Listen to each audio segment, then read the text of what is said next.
এই যে আমরা এত গঙ্গা স্নান করি এবং মনে করি যে গঙ্গা স্নান করলে আমরা আমাদের পাপ ধুয়ে ফেলতে পারি।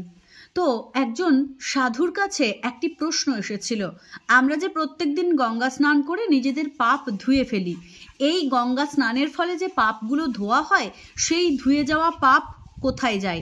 নিশ্চয়ই তাহলে মা গঙ্গা অপবিত্র। তো এই প্রশ্নটি নিয়ে সাধুর মনে বিস্তর চিন্তার রেখা দেখা দেয়। তখন এই গুরুদেব মহাদেবের একজন বিশ্বস্ত ভক্ত ছিলেন।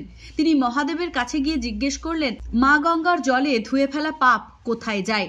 পুরাণ মতে মহাদেবের জটাতেই যেহেতু মা গঙ্গার অবস্থান, তাই মহাদেব মা গঙ্গাকেই প্রথমে এই প্রশ্নটি করেন, আচ্ছা মানুষ যে তোমার মধ্যে পাপ ধুয়ে দেয়, এই পাপ তুমি কোথায় ফেলো? মহাদেবের এই প্রশ্নে বিন্দুমাত্র বিচলিত না হয়ে মা গঙ্গা উত্তর দেন, আমার মধ্যে ধুয়ে যাওয়া সমস্ত মনুষ্য পাপগুলো আমি মহাসমুদ্রে নিবেদন করে আসি, তাই আমি আর পাপী নই এবং মানুষ্য দ্বারা যে পাপগুলো আমার মধ্যে ধুয়ে দেওয়া হয় সেই পাপগুলো আর আমার মধ্যে থাকে না। মহাদেব এই কথায় সন্তুষ্ট হন এবং আমরা যদি বৈজ্ঞানিকভাবেও পরীক্ষা নিরীক্ষা করি তবে দেখতে পাবো নর্মাল পুকুরের জল বা নর্মাল নদীর জল আমরা যদি একটি পাত্রে ধারণ করে রাখি তবে খুব তাড়াতাড়ি সেটার মধ্যে জীবাণু বাসা বাঁধলেও গঙ্গা জল বছরের পর বছর যদি আমরা সংরক্ষণ করেও রাখি তবুও সেই জলে কখনোই জীবাণু আক্রমণ করতে পারে না বা জীবাণু বাসা বাঁধতে পারে না। এটা কিন্তু বিজ্ঞানসম্মত এবং প্যাথোলজিক্যাল টেস্টেড। এই ভিডিও আমরা অনেক আগেই দেখেছি।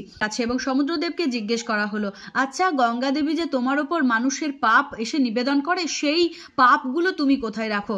তখন সমুদ্র বলল, আমি তো কঠিন বাষ্পের ন্যায় আবারও উপরে উঠে যাই এবং বাষ্পের ফলে আমার সমুদ্রের সমস্ত জল ইন্দ্রদেব ধারণ করেন, ইন্দ্রদেবই জানেন তবে সেই পাপগুলো কোথায় যায়। তখন মহাদেব আবারও ইন্দ্রদেবকে জিজ্ঞেস করলেন, আচ্ছা মনুষ্য সৃষ্ট যে পাপ সেই পাপ যখন গঙ্গার জলে ধুয়ে যায় এবং নিবেদিত হয়ে তার সমুদ্রে অর্পিত হওয়ার পর সমুদ্র যখন বাষ্পীভূত হয়ে আকাশে উঠে যায় তখন তার রক্ষণাবেক্ষণের দায়িত্ব তোমার, তাহলে ইন্দ্রদেব তুমিই বলো সেই পাপগুলো যায় কোথায়? তখন ইন্দ্রদেব বললেন, সেই সমস্ত পাপ আমি বৃষ্টির আকারে মাটিতে পতিত করি এবং সেই বৃষ্টিপাত থেকেই জন্ম নেয় নতুন ফসল। এই নতুন ফসল মানুষের ঘরে যায় এবং তা মানুষ অন্ন রূপে গ্রহণ করে। তো সমস্ত কথা শোনার পর এটুকু সকলেই বুঝতে পারেন যে আমরা মানুষেরা যে রূপে একটি অন্নকে গ্রহণ করি, যে মানসিকতা নিয়ে একটি অন্নকে গ্রহণ করি, সেই মানুষের মানসিকতাও ঠিক সেরকমই হয়। প্রত্যেকটা মানুষের উচিত নিজেদের পরিস্থিতি অনুযায়ী নিজেদেরকে পরিচালনা করা, অল্পর মধ্যে সন্তুষ্ট হওয়া, নিজেদের পাপ ধুয়ে যাওয়ার পর সেই পাপে কিভাবে আমাদের অন্ন গ্রহণ করার ধরনের সাথে মিশে যায়। আশা করি আজকের ভিডিও দেখার পর আপনারা আপনাদের মানসিক স্থিতি এবং চিন্তন আর কর্ম তিনটেকেই ঠিক রাখবেন। যদি কর্ম সুস্থ এবং স্বাভাবিক হয় তাহলে মানুষের জীবনের জীবনধারণ, বাস্তব চিত্র এবং তার আগামীর পথ চলা সবটাই সুন্দর হবে। যদি কোনো মানুষ কোনো অন্নকে গ্রহণ করার সময় তার উচ্চাকাঙ্ক্ষা এবং তার বিলাসী মনোভাব পোষণ করে তবে তার মানসিক স্থিরতা কমে যায় এবং তার কর্ম অনুযায়ী ভবিষ্যতে তার ফলপ্রাপ্তি ঘটে।